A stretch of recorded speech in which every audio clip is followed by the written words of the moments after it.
આટકોટનું bus stand છે.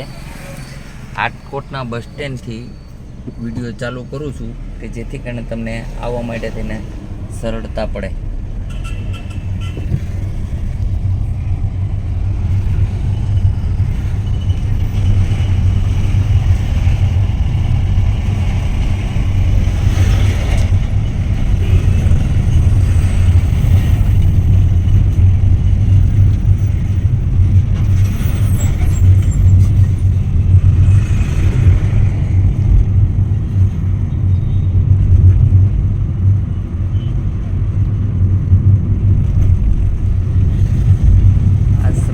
આવવા માટેનો રસ્તો બતાવું છું તમને, કોઈ ભૂલા ન પડો એ માટે થઈને.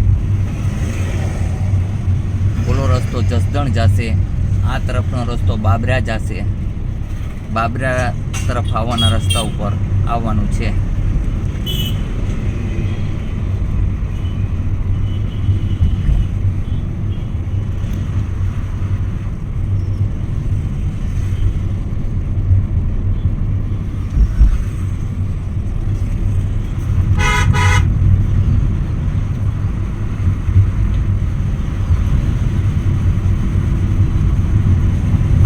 થી આવશો એટલે આ પુલ આવશે, એ પુલ પસાર કરી દેવાનું છે.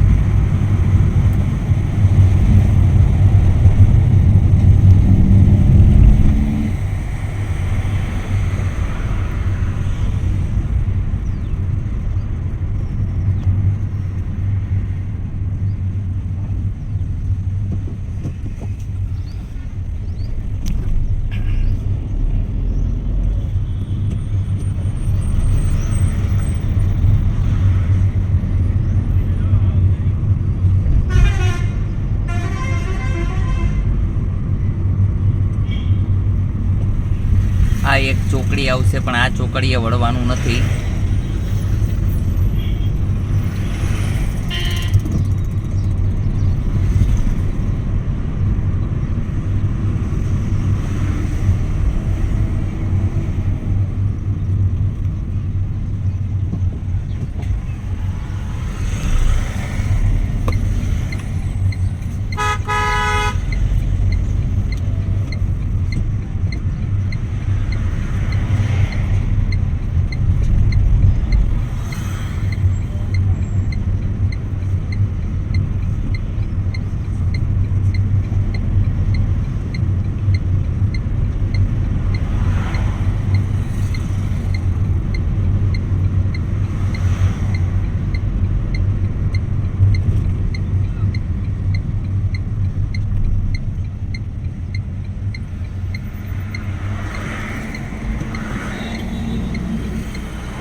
બાબરા તરફથી આવતા હોય એ લોકોને પણ આ બાજુ વળવાનું છે, અને આટકોટથી આવતા હોય એ લોકોને પણ આ બાજુ વળવાનું છે.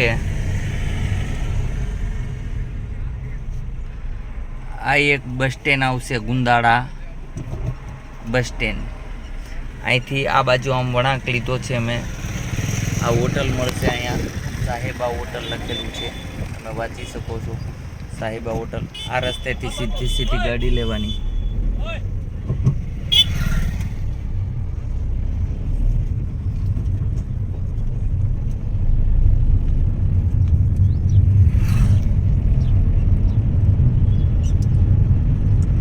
આ રોડ ઉપર ચડશો એટલે આ એક ઇન્ડિયન ગેસનું આવશે.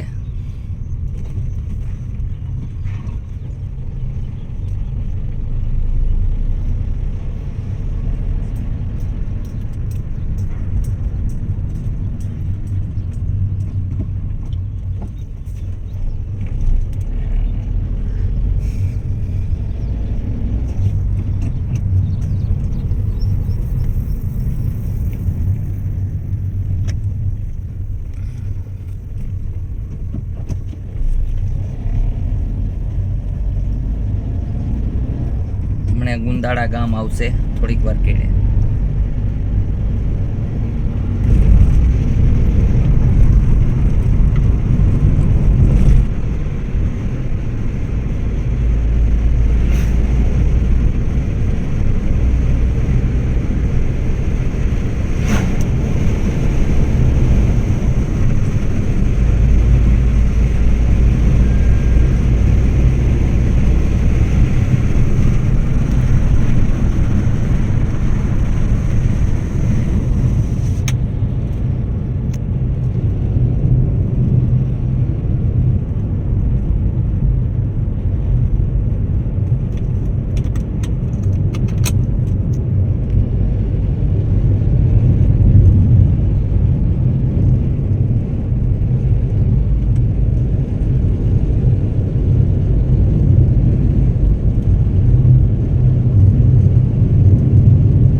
સરસ. શું નામ છે માતાજીનું? મુક્તાબેન. મુક્તાબેન, બરોબર છે. તમને સન્માનિત શેનાથી કરેલા છે? પદ્મશ્રી. પદ્મશ્રી, બરોબર છે. શેનો આશ્રમ ચલાવો છો આપ? અંધ વ્યક્તિનું. સરસ. ના ના, બોલો ને. હા, તમે બોલો માતાજી. અંધ દીકરા દીકરીઓને ભણાવવાનું અને એને શિક્ષણ ને રોજગાર અપાવવાનું કરીએ. ના ના ના, બહુ સરસ કામ છે આપનું. આપનું શું નામ છે ભગવાન? મારું નામ ડગલી પંકજ. બરોબર છે. સરસ. આપ શું કામ કરો છો? આ જ કામમાં જોડાયેલા છો? એમની સાથે જ છું. બે સાથે જ છો, બરોબર. તો આપ અહીંયા પધાર્યા છો, તો આપને અહીંનું કામ કેવું લાગે છે? બહુ સરસ. બરોબર છે. ખરેખર બહુ આનંદની વાત છે કે અનેક લોકોના દર્દ અહીંથી દૂર થાય છે. મેં તમને કીધું કે ચિકનગુનિયા હોય તો 2 મિનિટનો ટાઈમ આપું છું. ડૉક્ટરે એમ કહી દેવા જોઈએ કે આ રિપેર નહીં થાય. હાર્ટ પાક આખા જડાયેલા હોય તો 2 થી 3 મિનિટમાં ચિકનગુનિયા દૂર કરી શકે છે. સાયન્ટિકા જેવા ઇલાજ, કોઈ પણ પ્રકારના રોગ હોય એના ઇલાજ કરીએ છીએ. બહુ સરસ. અને મારા તરફથી તમને ખુલ્લી ઓફર છે કે ગમે ત્યારે તમારા કોઈ સ્ટુડન્ટ છે કે કોઈ પણ વ્યક્તિ છે અને તકલીફમાં છે તો ઝીઝક તમે આવી શકો છો. ફ્રી ચાર્જ મારા તરફથી રહેશે તમારું. ધન્યવાદ. દવાનું ચાર્જ હું અહીંયા લઉં છું, બાકી કોઈ ચાર્જ નથી, પણ તમારી માટે કોઈ ચાર્જ રહેશે નહીં. બોલો જય હનુમાન. આવું કામ કરીએ છીએ. અત્યારે આપ પધાર્યા તો શું નામ છે આપનું? હા, રોગ મુક્ત કરવા એ મોટામાં મોટું હાજી. રોગ મુક્ત એ જ કામ કરીએ છીએ. મારું ને માતાજીનું એક જ કામ છે. કોઈ મંદિરે મસ્જિદે નથી જતા અમે. અહીંયા ખુદ ભગવાન આવે છે, અમે એવું માનીએ છીએ ને એની સેવા કરીએ છીએ. ક્યાં રૂપે હરિ પધારે છે ને ક્યાં રૂપે અંબાજી પધારે છે ખબર નથી, પણ અમે સ્વીકારી લઈએ છીએ એને અને એની સેવા કરીએ છીએ. પણ અમને જે સમજે. આ અહીંયા મિનિમમ 4 વર્ષ થયા મારે. હા, 4 વર્ષથી આશ્રમ ચલાવું. હા, આશ્રમ બહુ જૂનો છે, હજારો વર્ષ જૂનો છે, પણ મેં અહીંયા આવીને બધું બનાવ્યું છે. બરાબર છે. અને અહીંયા દવાખાનું ચાલુ કર્યું. આ જગ્યાની કોઈ અંદર આવવા રાજી ન થતા એ જગ્યાને વિકસિત કરેલી છે. હનુમાનજીને કોઈ પણ સાડ ખાલી પરકમમાં ફરે તો વીછી ઉતરી જાય. બરાબર. હા, મહેનત કરવું મારું કામ છે. રાત દિવસ મહેનત કરીએ બસ.